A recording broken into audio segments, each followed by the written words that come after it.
Welcome everybody to the November 18th, 2025 Pleasantville Board of Education meeting. We're going to start this meeting by appointing a clerk pro tem for the evening since our district clerk is out.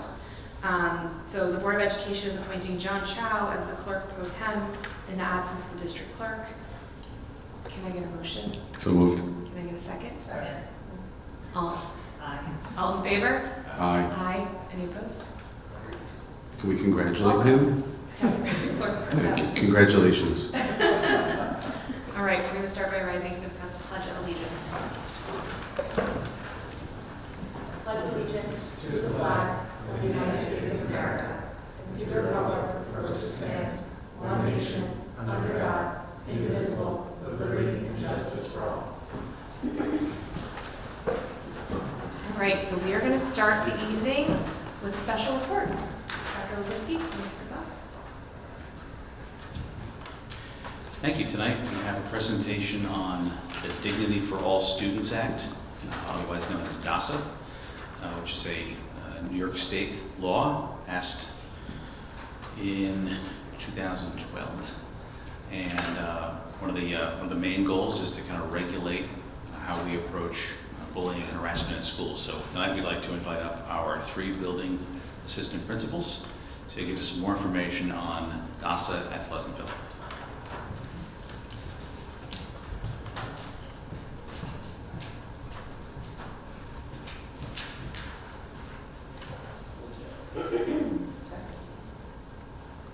Okay, thank you.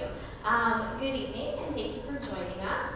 Michael, Greg, and myself are here this evening to talk about the Dignity for All Students Act, or DASA, which is at the heart of our school's mission, creating a safe, welcoming, and respectful learning environment for every student. We will start off with a brief overview of what exactly the Dignity for All Students Act is and why it is so important. We'll then discuss the preventative activities and measures that our schools have in place to promote kindness, inclusion, and respect among students. And then finally, we will walk you through the process that takes place if an incident does occur, how it's reported, investigated, and addressed so that families and community members understand how we work together to ensure accountability, safety, and support for our students. Swap it out. Just make sure it's on. Okay, sorry, is that better? Okay. Our goal tonight is to build a shared understanding of the Dignity for All Students Act and to strengthen the partnership between home, school, and community in upholding its principles. Together, we can make sure that every student feels valued, heard, and safe while at school.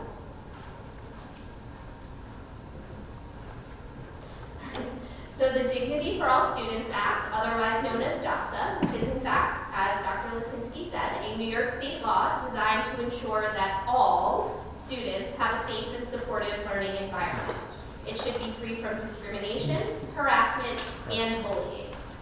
Enacted in 2012, DASA emphasizes the importance of respect, inclusion, and the dignity of every student in all school settings.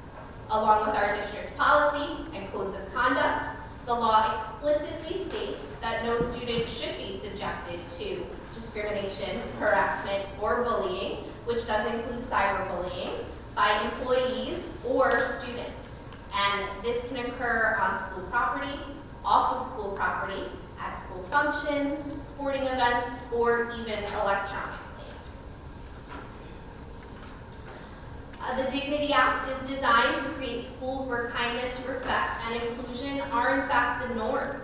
While you can read many of the categories that are covered under DASA from the slide, I would like to highlight the category Other that is listed last, as this area can be looked at as a very broad category and can include, but is not limited to, something like physical characteristics, potentially age, socioeconomic status, health conditions, housing, and even social or academic status.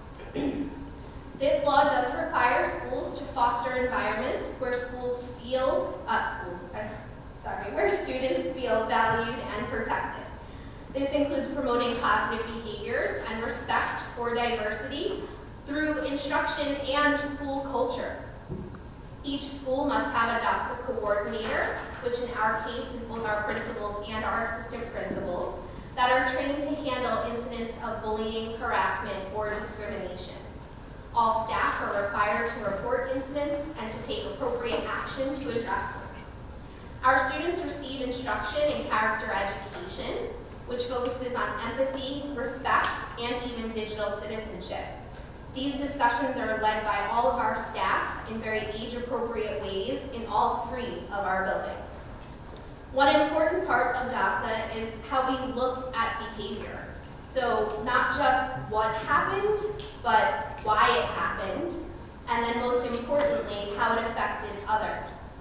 Sometimes a student may not intend to be hurtful, but the impact of their words or actions can still cause harm. Under DASA, we take the time to examine both the intent and the impact, helping students understand how their choices affect those around them and try to guide them towards more positive interactions in the future. This approach allows us to respond in a way that's fair, thoughtful, and focused really on learning and growth. But DASA is not just about responding after something happens, it is also about prevention. It is about building a school culture where respect, empathy, and acceptance are taught and modeled every day. That's why we place such a strong emphasis on preventative activities and measures, which I will hand off to Michael Pincava to talk more about next. Thank you, Ashley, and thank you for advancing the slide. So think of the DASA-related incident as a moment of challenge. Every day, our schools and district are prepared to support in the prevention of this challenge and to build students' connection to their schools and community and others, as well as responsibility for their actions and choices. Ultimately, a sense of belonging and access to resources, a trusted person, are what support a positive school environment for each student. Every day support is in place and there are opportunities to support students. So what does this look like in our schools and in our district? First, I'm going to start off by sharing a little bit about building-wide prevention, and then I'll talk about small group and individual support. Starting off at the building-wide prevention level, within each building, there have been and continue to be support and training for students and staff. And when I think about what I'm talking about now, this is going to sound similar to what our counselor shared in regard to our multi-tiered systems and support, what we call our tier 1, or what everyone gets access to. Specifically to staff, each year, before school starts, there's training on DASA. This training entails updates as well as refreshments on the important components of DASA. In addition, all of our staff have been trained in implicit bias. This is a few years ago for most of our staff, and then with each new staff members who join us, in part of their orientation is getting implicit bias training, which is mostly what is it, and developing the ability to recognize it within themselves or in their environment, which we know is an ongoing effort. It's not just a one moment in time. In addition, a few years ago, we also had training and professional development in culturally responsive education, which we provide all staff. And many of our staff received this comprehensive training, and where it exists now is just ongoing conversation and thinking around primarily how we create a welcoming and affirming environment for all individuals in our district, and especially for our students.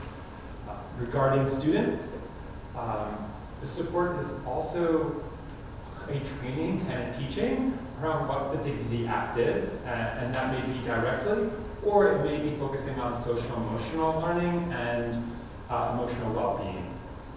Immediately at the beginning of the year, in all of our schools, students review what DASA is in grade level appropriate manner. So at the secondary level, this may be explicitly related to the code of conduct.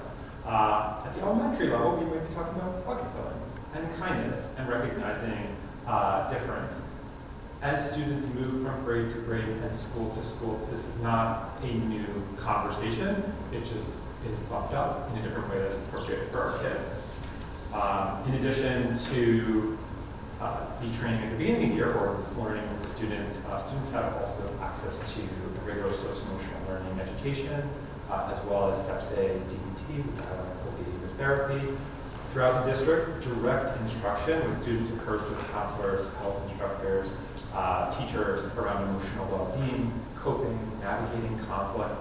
The SEL lessons of the RS are a strong foundation. That Ms. Flatley and our team there has helped develop language around recognizing things and also having appropriate conversations when we recognize those differences. This year, thanks to Mike Sammartano, while digital citizenship has been a part of our conversation, we celebrated a Digital Citizenship Week, highlighting and recognizing the responsibility to be safe and a good citizen on the internet. In addition, I could kind of keep going on and on. Throughout the year, there's character education speakers. We have themed events like Upstanders Day, Kindness Day, Unity Day, Friends Week, positive behavior interventions and supports, mostly at the middle school through the PAUSE program. And furthermore, there are just connections throughout the schools for students, through groups, through integrated partnerships such as buddy classes. Students are a part of the Honor Society, sports, activities. These are all places where students are able to see themselves with others, or recognize who they are among others, and there are staff and adults who are supporting them. So I come back to the idea of when students feel supported and that they belong, or if they are having a moment of struggle, that they know who to go to or what their resources are. That's ultimately what's creating a positive learning environment. That doesn't always hold up for everyone. And going back to that same conversation around that multi-tier systems of support we have for everyone, then sometimes we need to do things a little bit more specifically. And at the tier 1 level, at that first for everyone, sometimes that's grade specific to the 4th grade or the 1st grade. For example, in our 1st grade, usually at the beginning of the year, we have a conversation of personal space. You are now aware through your metacognition that you are not the only person, and some people are not. And so we have to teach into that and share that because it may land in different ways among their peers. For our 4th graders, as Ashley highlighted, we talk about intent and impact when students are starting to recognize who they are among others. This is a conversation where how does that joke land when you feel like you have affiliation with someone, and where does that land when you don't, even if the content is not necessarily something that objectively would be offensive. And then further up in the secondary level, it's really about recognizing and naming those differences, which I can come through more specific conversations. Moving into a couple more specific examples, we have push-ins through administrators sometimes moving into the classrooms. We have advisory meetings through our student government at the high school. The 7th graders work with the Holocaust and Human Rights Education Center, and they produce materials for the 5th graders every year around microaggressions. We've had partnerships with the JOCK Foundation and the Source of Strength and Brick Building. These are all places that continue to create environments surrounded by support and ultimately a goal to prevent. At the end of the day, even all of the preventions in place are going to have some challenges that are unique to individual students. And when we have those, we usually come up with our child support team. So we have a function in place in each of our buildings to recognize children who are just navigating the choices and the best behavior that they can be for themselves a little bit differently. Supports we have in place at each building are building level counseling, building level conversations that maybe just a check-in or a consultation. We have restorative practices. So even if it doesn't touch into a bullying or on the level of considering it's a DASA-related event, those conversations with students around, I shared the example of we were friends and now we're not friends and things started to change, but that's a conversation before it escalates into something where the people who know you best sometimes have the material to share something most offensive. So getting ahead of that, being among our kids really supports them. That said, occasionally our students make mistakes, and we have to have a system in place through DASA to support that. So Greg is going to share a little bit more about when we have a DASA-related event and what takes place.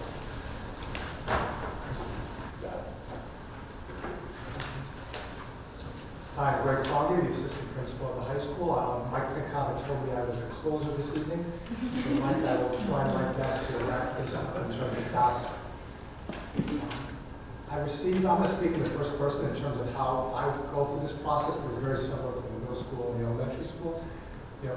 What happens? Well, if I receive a report that there's an incident regarding DASA, I always do the first thing. I grab a pad of paper, a pen, and then I go to work. And what does that mean? It means that I have to find as much information as I can to make an educated decision about, does this incident violate DASA? Is it something that doesn't violate DASA, but it's still a teachable moment for students? Or there's some kind of misunderstanding where it's not a DASA, it's not unfounded, it's just something that we can go on and work with families and kids. But who can make these reports? It can happen from the victim to myself or another trusted adult in the building. It can happen from a parent. A teacher can make the report. A staff member, the cafeteria worker, a teacher aide. Anyone employed by the district is bound by law to make that report within 1 business day to an administrator in the building that there's something that they believe might be a DASA incident. And we've let our staff know, if you're in doubt, please contact us anyway and let us know. Oftentimes we'll ask for a written report from those people so we have something on record, and they really make sure what they see is what they write down. So those are the different people that can make the report. Oftentimes if you receive a report from a parent might state something like, Mr. Fonke, my child may be the victim of bullying or harassment or cyberbullying, but I don't want you to speak to my child.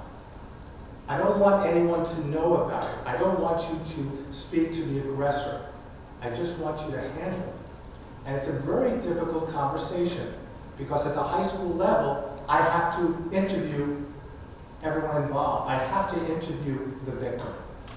I have to interview the aggressor. And so my point to the parents are that I will make things better, although it might hurt for a day. But I need to end any perceived bullying or harassment right now for the long run. And that's a difficult conversation. And what I like to tell parents is that if your child is coming to you, they're telling you they need help. And they can't deal with it themselves. And so I often tell them that, and we get the ball rolling on a DASA investigation. What I do and what Ashley does and what Michael do, it's very simple in terms of reporting. It's common sense. The who, the what, the why, the where, the when, in gathering information. I invite the parents of the victims to come in to talk for a phone conversation. We invite the aggressor parents for a conversation or a phone meeting. I'll also do the following. I'll work with as many people as I can in the school, and I know Ashley does this and so does Michael, to find out more information. So when I find out about a victim, I work with a guidance counselor, past history. I might work with the school psychologist.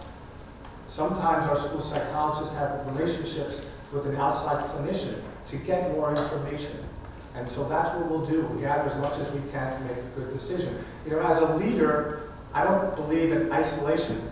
I believe in collaboration, and working together. So that's how we do that. So then after all this information is gathered, we decide, is it a violation of DASA or it's not a violation of DASA?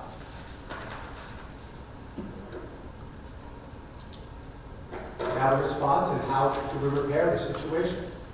There's a lot of proactive steps, but the main thing is we want to make sure it's a safe environment for students, for all students. And that's also protecting the rights of the aggressor in this situation as well. It's an educational component for that person. If it's unfounded, it's not a DASA event, we still contact the parents of both parties. We still meet with the perceived aggressor, give a final statement of what's happening. We still work with the victim and tell them what's going on. And if you need support in the future, please come to us for help. We also use the Code of Conduct. The Code of Conduct spells out different avenues that we can intervene to help the student. And interestingly, in DASA in 2012, as part of DASA, the rules are you must include, as a public school in New York State, your discipline and verbiage in the Code of Conduct. So if you go there, you will see cyberbullying, you'll see other forms of bullying, and what are the avenues that we can take? It could be, again, age appropriate, kindergartner, as opposed to a senior. It's also the level of the bullying and harassment. So you have a whole avenue, I've used the word a lot today, a whole different set of things that you can do. You can have counseling. You can have some kind of discipline, low-level discipline. You know, there could be some suspensions. There could be an out-of-school suspension. There could also be, unfortunately, maybe a district superintendent hearing. So those are the different things that we can do. No matter what happens, we meet with both parties. We use it as an educational tool about going forward. But people might say, well, if we say something, there's going to be retribution. Well, that's also part of the laws. If that happens, then that person is subject to more progressive discipline. And the last thing in conclusion, Ashley and I and Mike were talking about the different rules of DASA and wanting to have safe environments and respected and being accepted. And then we thought about it, and I've been around before the law was put into place as a leader in 2012. I want to let you know that Pleasantville still followed up with bullying and harassment before it was a law. It just is maybe not as formalized. We still met with kids. We still tried to help kids. There's some minor differences. We weren't reporting it to the state as you have to now. Maybe it wasn't the same form, but school districts still had bullying before 2012, and we still put together programs to help people. So I thank you for having me here today, and that's a roundup with our DASA discussion. Thanks.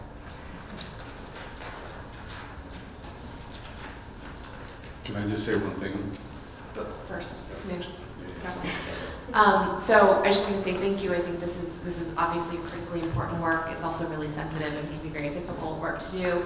One, I think, question or sort of reflection I've had is that, what I hear from a lot of parents sometimes is maybe frustration that they don't have full transparency on what happens after. And I would love, I often tell them, all the students in this situation have protections and rights too, but maybe if you could speak to what parents can expect and what they, how to manage sort of their expectations about what they will or won't hear following up. Absolutely. So working with a student who is found to be bullied or harassed, I will have conversations with the victim's family, and I will let them know that there has been discipline given to the child or children involved in this situation. In terms of privacy, I cannot tell them exactly what's going on, but I can tell them the range of discipline. I can tell them different things from the code of conduct. And just like I would protect their own child in similar situations, we don't do that. And so that's my answer for you, how that works. Great. I could just add one more thing too, and I think it's a really important question, and within our district, I'm really appreciative of having dialectical behavior therapy as part of the conversation that we have with all of our students, is that all of our kids at a young age start to have different perspectives, which I, as a child, did not get access to in my education. And I make that assumption to somewhere among your cohort of appreciating that it is a very challenging moment when your child is experiencing some kind of action or language that's harming them. And at times, sometimes your child, unbeknownst to you, may do those same things, and having a moment to reflect on how you would want the larger system to support them. So that doesn't apply as a hard rule in every case, underappreciating that one event versus another could be very different. At the same time, I think within our staff and our kids, they start to understand, even at a young age, I remember that I once did that too. Maybe not on this level, but having that perspective, and how would I want to support them?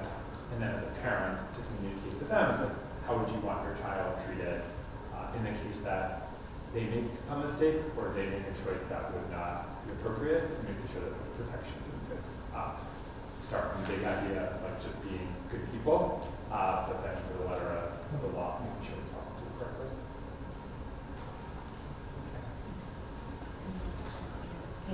Any other questions from folks? You say something. I just have a comment. Yeah. So I had the pleasure of kind of hearing the rough draft run through, and then this again tonight. And a couple things resonated with me, being here in Pleasantville, first of all, is the intentionality that you hear throughout this presentation. It is not how we react to behavior. It's what we do to create a mindset where the behavior is less likely to happen. And then when it does happen, there's a very sensible, age-appropriate way of going about it. The number of programs and acronyms that you heard is a sign of that. And the other thing is simply the environment. Very few educators get into the business and say, I want to do the code of conduct. That's not, we're doing other things. But what we wind up doing is we're dealing with, young people who are behaving in an age-appropriate manner, and this is what comes with it. But what we do is we model behavior. Like every day in a classroom where a teacher says, no, raise your hand first. That's behavior. That's how to get along with other people. So the environment that we have here in Pleasantville is in and of itself a means of dealing with this kind of behavior and then setting a tone so that when it comes to the code of conduct and like some of the consequences that Greg enumerated, that's kind of the last step. So I really appreciate the breadth of the presentation. Thank you very much. Thank you all so much for the work you do. And before you go, I think Mr. Gamosi over here has something he wants to say. I do. So the A, thank you for the presentation. It was great. B, but speaking of that culture, I did want to recognize that Mr. Fondi is on our agenda tonight, and having known him for many years, and he has been a part of this school for many, many years, and my children have all had the pleasure of his leadership and that culture that he's built, and I just want to acknowledge his retirement at the end of this school year and thank him for his many, many years and dedication to the children of Pleasantville. And I know Dr. Lutinsky, cautioned me and said we'll have many times to say thank you, but I didn't want to miss this first opportunity to say thank you for all your years. Thank you very much. Thank you. And we fully expect that part of the transition planning will be training your replacement for the new teacher bus tour that happens at the beginning of every school year. Thank you. Thank you all so much. We really appreciate it. And congratulations, Greg. Okay. Now, have a good night. Yeah. You can stay if you want. Well, We won't blame you if you leave. Dr. Chigaris, I was talking to the assistant principals. He has to stay. Okay. Dr. Levinsky, over to you for the superintendent's report. All right. Thank you and good evening. On the eve of the Thanksgiving holiday, Wednesday, November 26th, we'll hold our annual rapid dismissal drill. The rapid dismissal is a means of testing our ability to get 1,600 students and several hundred employees out of their buildings and off campus in a fast but safe and orderly way. It's also a way of starting the holiday with our families a little sooner. The specific dismissal time for all buildings is 1:30 p.m., so please plan your pickup accordingly. Tomorrow night, Board President Mike Bush and I are attending a meeting with other board presidents and superintendents from around the Lower Hudson region. Each pair of district representatives will have the opportunity to talk with their respective New York State legislator. In our case, Assemblywoman Mary Jane Shimsky, with the goal of communicating district priorities for future legislative action. The Digital Learning Collective is a group of Pleasantville students, staff, and parents led by Director of Technology Mike Sammartano, who have come together to help orient our long-range district technology plan. At the first in-person meeting, DLC landed on 3 large buckets to focus on for our upcoming work, including digital wellness, digital skills, and emerging technologies. Session 2 will be solely via Zoom this Thursday night to formulate a specific goal and action steps. From around our schools, at VRS, Little Theater opened for performances this year with the 4th grade figurative language show. They don't say break a leg until after the performance.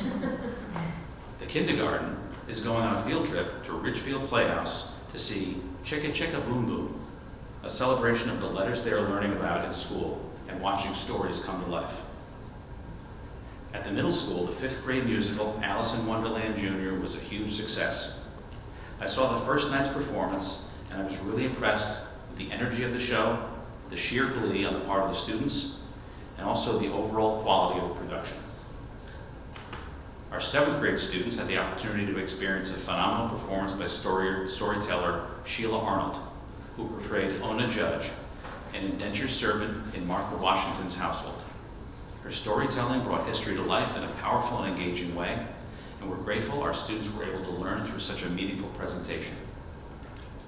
Congratulations to the Science Olympiad team, who did a great job at their first remote invitational this weekend. We had 48 students compete across 18 challenges on Saturday. At the high school, in the Time Flies category, yesterday was the first day of winter sports for varsity and JV teams. Panther cross country runners competed at the New York State Championship in Queensbury, New York last Saturday. Clara Schingler finished 18th and earned all-state honors for the 4th straight year. And Sean Dooley placed 12th in the boys' Class C race to earn his first all-state recognition. Congratulations. Also at that time, the speech and debate team was competing at Malloy High School in Queens, New York. Last night, high school counselors hosted an informational session for families on School Links, the program that is used for post-secondary planning. And the high school talent show is a week from tonight at 7 p.m. in the auditorium. Thank you.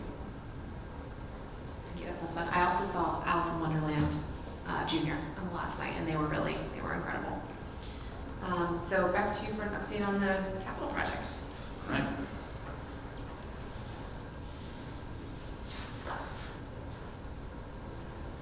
So our third community forum is this week on Thursday, November 20th at 7:30 in our high school auditorium. Just an FYI, one section of our recent newsletter said Wednesday, but the forum is definitely on Thursday. We'll be providing a clear indication of our approach to each of the 3 areas of the overall plan before the final version is presented to the board in early January. Draft recommendations that came out of our subcommittee process include for fields and lights, refurbishing the backfield with improvements for the grass itself, dugouts, a scoreboard, and better fan seating, returfing the main and small fields, and continuing our avoidance of crumb rubber infill, replacing the track, adding fences, bathrooms, and concessions, turfing the small practice upper field across from the tennis courts, and installing permanent lights. Accompanying this will be a lighting policy to govern use and sound mitigation strategies. For BRS, our architect has participated in both remote and in-person meetings. Goals for the outdoor playground area include space for more than one grade at a time, different play structures, natural grass and shade, additional play and activity areas, new fencing, and an improved security gate.